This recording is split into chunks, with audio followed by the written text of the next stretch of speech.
passage of scripture here that we're going to look at is simply the last two verses that inspired it all. Verse 34 and 35. And Jesus says this in verse 34 and 35. A new commandment I give to you, that you love one another as I have loved you, that you also love one another.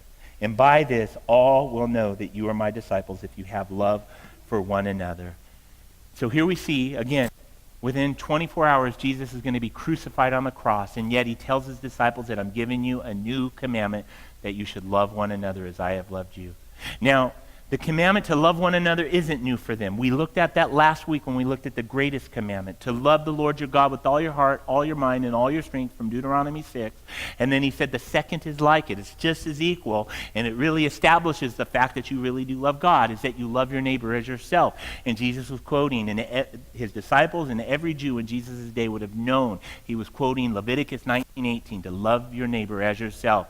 So in Luke chapter 10, he's asked the same question from last week. What's the greatest commandment? Love God with all your heart, soul, mind, and strength, and love your neighbor as yourself. And last week, if you were here, what did that scribe say? Who's my neighbor? Jesus went on to explain. There's a point to this. He went on to explain who our neighbor was. He tells a Jew that his very worst enemy ever, a Samaritan, is his neighbor. And he talks about the Good Samaritan. And not only does he show that your worst enemy is your neighbor in God's economy, so nobody escapes. And then he shows through the Good Samaritan how we are to love our neighbor. Not emotionally, but practically. He says a Good Samaritan traveling down the road and there's an Israelite that's beat to death. The Samaritan picks him up, cleans him up, carries him into an inn, pays for his time in the inn. And then he says, I got to go away. I'm going to come back. Anything else he racks up on my bill, just charge it to me. I will take care of this man. And Jesus says, that's how you love your neighbor as yourself. I also mentioned this. It's important to hear. So many of us grown up in this messed up society have heard it and probably even think it ourselves. Ready? I hate myself. Oh, I hate myself. And then you think that gets you off the hook. Because you hate yourself, you don't to love your neighbor as yourself because you hate yourself. But that's not what we're talking about here. Our emotional dysfunctions, our emotional insecurities are not what Jesus is talking about.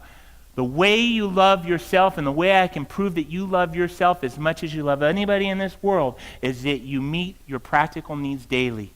When you're cold, like this morning when you woke up, you put a jacket on. When you're hungry, you put food in your belly. When you're thirsty, you take a drink. Every single day of your life, you show yourself how much you love yourself according to God's standards.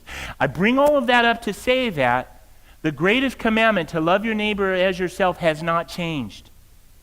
Jesus gives us a new commandment, but it doesn't make void the greatest commandment of loving our neighbor as ourselves. Loving our neighbor as ourselves means this, Christian, that we are to love believers and non-believers alike the same way as ourselves. Meaning, when we see a practical need, and we have the ability to fulfill and fill that practical need with somebody, we are called to do it as believers.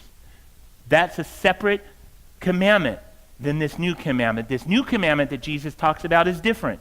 It's new and it's different and it's more extreme. He says, I want you to love your neighbor as yourself in the greatest commandment, but in this new commandment, I want you to love one another as I have loved you. Meaning, I want you to be willing to lay down your very life for one another. I want you to love one another to the end. I want you to have grace and forgiveness and mercy and kindness and encouragement and support for one another. I want you to go the extra mile for one another. And when you do, this is how all the world will know that you are my disciples. As we don't love our neighbors any less, but we love one another even more. That's the new commandment, and that's the third and final life application of this morning's message. Responding to Jesus means we love one another as Jesus has loved us.